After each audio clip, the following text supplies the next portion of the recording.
그게 예를 들어서 이번에는 뭐 수학을 좀 탄탄하게 채워보고 싶어 하시는 분도 있고, 또 하나는 뭐 책을 정말 방학 내내 읽어보고 싶어, 또는 내가 뭐 영어 회화 같은 거에만 집중하고 싶어. 구독과 좋아요는 사랑입니다. 이 책이 그 EBS 초등학교 2학년 있잖아, 친구들 가르치는 선생님 이서연 선생님 책인데, 이서연 선생님이 참 공부를 많이 하시는 분이더라고. 유튜브도 하시는 분이세요. 그래서 내가 종종 보는데 여기 책이 나와가지고 되게 반가웠어. 근데 방학에 뭘 시킬까 하다가 이제 찾아본 책인데, 나는 3학년이라서 이렇게 학년별로 딱 돼 있는 거야. 3학년 딱 그것도 겨울, 여름 딱 나눠서 지금 여름방학에 이런 걸 하라고 나와 있더라고. 그리고 4학년, 이제 3학년 이제 겨울방학에 오면 뭘 해야지? 그래서 미리 이렇게 알 수 있는 거지. 그래서 이렇게 학년별로 이렇게 나와 있는 게 되게 좋았고, 나는 그래서 이제 3학년 거를 집중적으로 또 읽어본 거야. 그래서 여기 보면 3학년에 해야 될 이렇게 체크리스트랑 이렇게 나와 있어. 그래서 방학 가이드에 대한 책이 사실 별로 없거든. 근데 이제 이 책은 사서 내가 6학년까지 쭉 볼 수 있구나. 그래서 되게 괜찮은 책이더라고. 그래서 이 책을 참고하면서 이제 방학에 대한 이야기를 나눠보겠습니다. 네.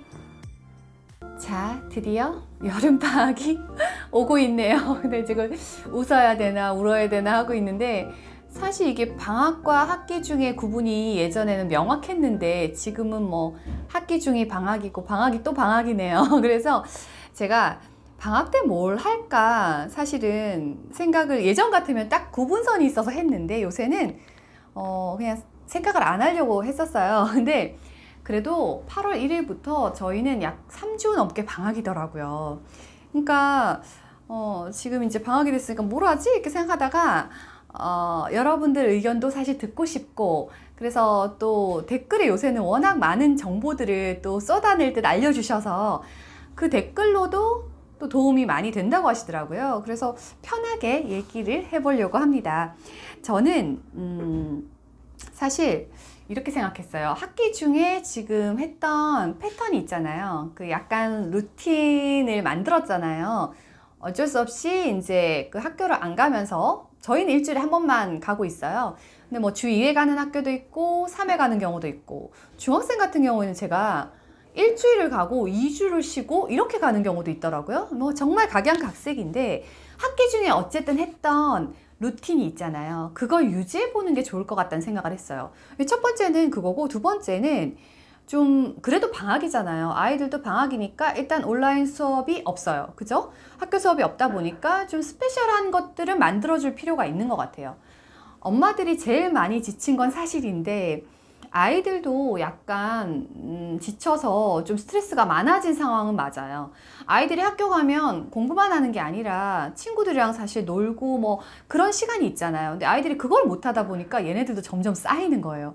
그래서 최근에 딸이 요즘 너무 힘든 것 같아 이런 얘기도 하더라고요. 그래서 이게 나는 원래 힘들다고 생각하고 있었는데 아이들도 힘들구나 라는 걸 약간 인정해주기 시작했어요. 그래서 하루 종일 사실 좀 이제 제가 생각한 주 1회 정도 자유 시간을 준다거나, 그래서 본인이 시간을 좀 정해서 실컷 놀아보는 것도 되게 의미 있었던 게, 최근에 그 얘기를 해가서 일요일 하루를 시간을 준 적이 있거든요. 그랬더니 아이가 그 다음날 자기 할 일을 좀 더 열심히 하는 거예요. 왜냐면 그렇게 하고 나면 엄마가 또 자유시간을 풀로 줄 수 있겠구나라는 생각이 든 거고, 그래서 아이한테도 주도적으로 뭔가 할 수 있는 자유시간을 주는 게 되게 의미 있었어요. 그래서 방학 때 그걸 해보면 좋을 것 같고, 또 아니면 뭐 책을 좋아한다, 아니면 책을 좀 적극적으로 읽혀야겠다 이런 생각이 들면 하루 종일 책만 읽는 거예요. 중간중간에 시간에 뭐 밥을 먹고 잠깐 쉴 수는 있지만 그 외에 다른 이벤트를 하지 않고 하루 종일 책을 한번 읽어보는 거. 네가 그거를 달성하면 엄마가 이런 거 해줄게 할 수도 있잖아요. 그래서 한 가지에 사실은 몰입해 보는 거거든요. 그런 시간을 갖는 거. 그리고 그 아이들 실내에 좀 많이 있다 보니까 이제 실외 활동들도 필요하잖아요. 그러면 저는 아침 이른 시간에 등산을 하거나, 아니면 저녁 좀 늦은 시간에 한다거나, 사람들을 조금 피해서 할 수 있는 야외 놀이를 좀 찾아봐야 될 것 같아요. 이게 이번 방학만 이제 해당이 되면 참 좋은데, 그게 아니라 또 뭐 2학기 때 학교를 못 가고 겨울방학도 있다 그러면 이게 좀 이제 길어지다 보면 조금 참어 나중에 하면 돼 하는 것들이 이제 아이들도 그렇고 저희도 지치잖아요. 그래서 좀 가고 싶은 곳이 어떤 곳이 있는지 아이들한테 들어보고, 저는 사람이 좀 덜 다니는 시간대를 피해서 가보는 거, 아이들이 최근에 재작년인가 갔다 온 곳인데 통인시장이라고 엽전으로 밥을 사 먹는 곳이 있어요. 그게 그렇게 기억에 남는다고 하더라고요. 그 엽전 이제 5,000원 사면 10개 꾸러미를 줘요. 그걸 이렇게 내서 자기가 원하는 음식을 이렇게 받아 먹는 건데 학교에서 요즘에 급식을 이제 거의 뭐 일주일에 한 번 하다시피 하니까 그런 게 되게 아쉬운 거예요. 그래서 알겠다. 근데 이제 사람들이 조금 없는 시간대에 평일에 낮에 딱 가는 거죠. 그런 거 스페셜한 이벤트를 해보는 거. 그리고 또 하나는 방학 기간이라는 게 학교에 온라인 수업이 없다 보니까 오전 시간이 비잖아요. 그래서 저는 아이들이 오전에 공부를 쭉 해왔으니까 똑같이 아침에 일어나서 그 오전 시간에 뭔가 하나를 크게 좀 계속하면 어떨까 생각했어요. 그게 예를 들어서 이번에는 뭐 수학을 좀 탄탄하게 채워보고 싶어 하시는 분도 있고, 또 하나는 뭐 책을 정말 방학 내내 읽어보고 싶어, 또는 내가 뭐 영어 회화 같은 거에만 집중하고 싶어. 목표가 다 다를 거라고 생각해요. 아니면 나는 글쓰기, 아이가 뭐 글 좀 제대로 쓰는 거를 연습하고 싶어.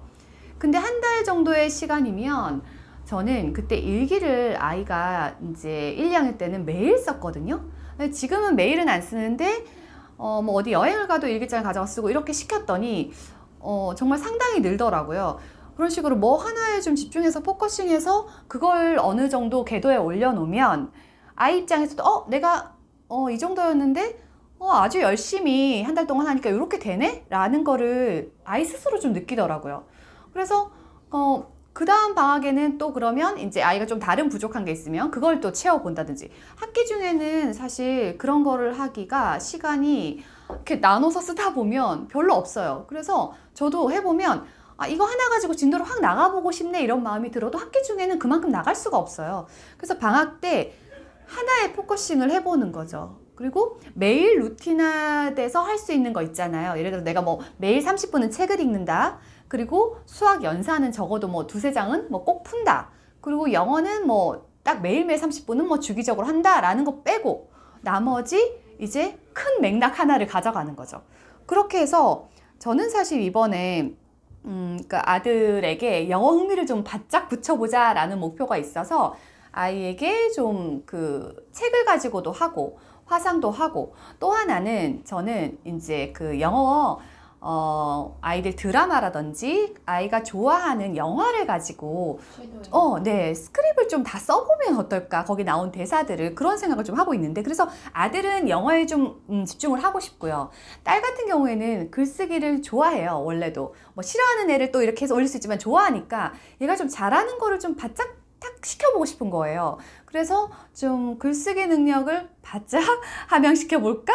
라는 이제 목표를 가지고 있는데, 이것도 아이들이랑 좀 어느 정도, 우리 이러니까 유도를 하는 거죠, 사실. 아이한테 강압적으로 이거 해보자 하면은 일단 하기 싫을 거예요. 그래서, 너 이런 것도 잘하고 뭐 이런 것도 할 수 있는데, 엄마가 봤을 때 이거 같이 하면 진짜 재밌겠다. 이렇게 사실 꼬시는 거죠. 그래서 엄마가 좀 지혜롭게 그렇게 하면 아이도 내가 이거 필요하지, 이걸 좀 더 하면 좋지 라는 생각이 들 것 같아요. 그래서 그런 것들을 하고, 그래서 아침부터 시작해보면 기상이나 잠자리에 드는 시간은 좀 안정적으로 일정한 게 좋더라고요. 왜냐면 방학 때 이때까지 막 잘 쌓아왔는데, 힘들게 여기 왔는데 네, 방학 한 3, 4주 동안 한 번에 또 원점에 가는 거예요. 그럼 다시 습관을 잡으려면 또 그 방학 기간만큼 한 달의 시간이 또 걸리더라고요, 저는. 그래서 그걸 그냥 기존에 했던 방식의 루틴은 그대로 가져가고, 근데 이제 오전 시간이 비니까 그 오전에 아까 주력할 거를 좀 바짝 하고 나머지 시간에 그 스페셜한 이벤트 같은 거를 만들고. 그래서 아이들이 주말에 원래 루틴 했던 것들을 이렇게 주말에는 안 하는 거야 이렇게 되면 나중에 고학년이 가거나 중학생이 돼서 주말도 다시 다 공부를 하잖아요. 그때 잡기는 좀 아이가 왜 내가 주말까지 해야 돼? 이런 얘기 분명히 나와요. 근데 저는 좀 그냥 1학년 때부터 주말에도 예를 들어서 뭐 2시간을 하자 이렇게 합의를 했으면 2시간은 아침에 하든 저녁에 하든 그거에 대한 자유는 좀 주지만 해야 될 일에 대해서는 꼭 얘기를 하거든요. 저녁에는 자기 전에 저희는 꼭 30분 정도 책을 읽고 자요. 책을 많이는 못 읽어도 하루에 한 권 정도 30분 앉아서 읽으면 참 좋은데, 사실 책 읽기도 40분 이상이 되면 뇌가 굉장히 활성화된다고 하더라고요. 그래서 책 읽기도 1시간 정도 읽으면 되게 좋은데, 아이들이 아직 어려서 이제 뭐 좀 잘 안 되면 이렇게 계속 늘려가는 거죠. 조금씩. 그래서 잠들기 전에 루틴도 그대로 하고, 그리고 컨디션 관리도 이제 더우니까 솔직히 낮에는 지금도 공부가 잘 안 되잖아요. 저는 낮에는 저도 힘들더라고요. 덥고 지치고. 그래서 에어컨을 뭐 이렇게 트는 것도 한계가 있으니까 약간 낮에는 오히려 좀 쉬고 낮잠도 자고 이렇게 컨디션 관리를 해주는 거죠. 그래서 오전과 저녁 시간대를 적극적으로 여름엔 특히 활용을 해서 그때를 이용하면 좋을 것 같아요. 저는 하여튼 요 정도의 계획을 가지고 있는데 막 엄청 거창한 계획을 세우기에는 2학기를 잘 모르겠잖아요. 지금 좀 안 보이잖아요. 근데 방학 때 분명히 2학기 책을 가져올 거예요. 그리고 뭐 학습 격차에 대한 얘기도 나오고 지금 막 구멍이 많이 생겼다는 얘기도 나오고 사실 우리에게 스트레스를 주는 그런 얘기들이 많은데 저는 오히려 뭐 그런 것들은 모두 마찬가지다. 나만 그런 건 아니다. 이렇게 마음을 편하게 먹고 방학 때 2학기 책을 가져오면 그 2학기 거를 예습처럼 한번 훑어주는 거죠. 왜냐면 1학기 거도 제가 보니까 온라인 학습하면서 조금 부족해요. 그래서 1학기 것도 저는 특히 국어랑 수학 같은 거는 다시 봐주려고 하거든요. 보고 그 다음에 2학기 것도 이제 다시 한번 훑어주는 거죠. 그래서 그 몇 주가 3주에서 4주 되는 시간이 생각보다 길지 않아요. 되게 빨리 가니까 그 시간에 루틴을 정하고 이제 계획표를 그 태스크 항목 단위로 정해서 시간별로 쪼개서 하면 아이도 이때까지 피곤했는데 방학도 그렇게 하려면 너무 힘드니까 그렇게 하면 어떨까 싶고 여러분들이 생각하는 지금 방학 계획 아직 못 세우신 분도 있고 이미 뭐 굉장히 잘 세우신 분도 있을 것 같은데 저도 좀 늦었는데 그 계획에 대해서 좀 이제 다양한 이야기들 공유해 주시고 그걸 보고 서로 도움을 받아서 좀 힘들지만 방학 동안 또 이제 그냥 해나가는 거 저는 요즘에 그냥 하루하루 내가 쌓아가는 거라고 생각하고 그냥 인내하는 과정이라는 생각이 들어서 그렇게 시간을 한번 보내보시고 하여튼 스페셜한 뭔가 내가 힐링을 할 수 있는 뭔가를 아이도 나도 하나씩 제안해서 해보는 거 그것도 해보셨으면 좋겠습니다.